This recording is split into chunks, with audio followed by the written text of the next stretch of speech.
The quality of this video is not determined by your inability to accept another person's opinion. What I find interesting is that every time one of these culturally significant superhero movies come out, it seems like people on social media develop selective amnesia or something.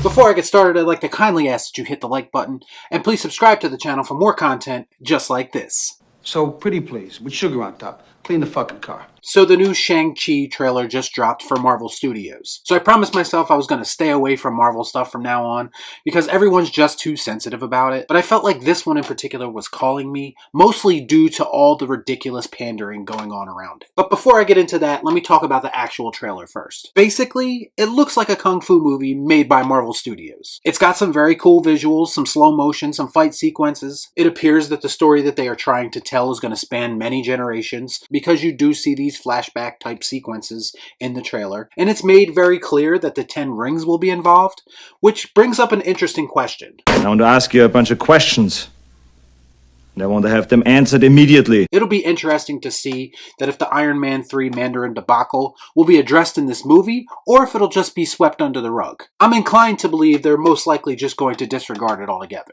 I honestly don't know much about the character of Shang-Chi, so I'm not going to pretend to, and this trailer really didn't make me want to know more either. I'm sure the story has its fans, and there are people who are going to be excited to see this for different reasons. But I'm just not about these C-list characters getting these big budget standalone movies. What does interest me is when movie studios try to give me something new, and I'm not just talking about a new character. I'm more talking about different ideas, and from a distance, this looks like a kung fu movie blended with a superhero movie, which makes sense and would seem to be a very good idea. I, however, believe that this trailer is just once again giving the illusion that Marvel is breaking away from its formulaic ways.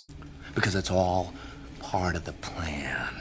If I wasn't burned so many times before, then I probably would have fallen for it. But the karate movie aesthetic aside, I'm willing to bet that this movie reverts back to the tried and true formula that Marvel typically uses by the end credits. Again, if you take out the martial arts, everything from the way it looks to the dialogue to the really boring poster that they released with it, it all looks very Marvel. But it has martial arts in it, so I guess that makes it different. That makes sense. You know how I really figured out it's just going to be the same nonsense all over again? Because they just had to put everyone's mind at ease at the end of this trailer, and of course they added a little comedy bit. Because God forbid if we don't have some type of humor to break up all this tension. Isn't that right, Mr. Boner? Fuck you! Listen, in all honesty, I think the trailer just looks fine. It looks like par for the course for Marvel. What's really been a head scratcher to me though, and the main reason I'm making this video, is the reaction that this is getting from the media and on social media. All these people are hopping up on this soapbox and talking about how culturally significant and important this movie is because it has Asian actors in a leading role. It's getting the Captain Marvel treatment on social media where everyone is seeming to forget that movies with Asian actors have existed in the past. Marvel does everything first, didn't you know? First female superhero movie? Oh wait, that was DC. First African-American led comic book movie? Oh wait, that was New Line. Some motherfuckers are always trying to ice skate uphill. Anywho, apparently this is the very first movie to ever have an Asian hero that people could look up to. So I guess Bruce Lee, Jet Li, Jackie Chan, Tony Jaa, Chow Yun-fat, Donnie Yen, and many others just don't exist. The fact that most of the people I just named probably starred in movies that inspired this one, it's just disrespectful to completely disregard them like that. I guess they all know exactly how Gal Gadot and Sigourney Weaver felt when the Queen, Brie Larson, came around. I am Eula!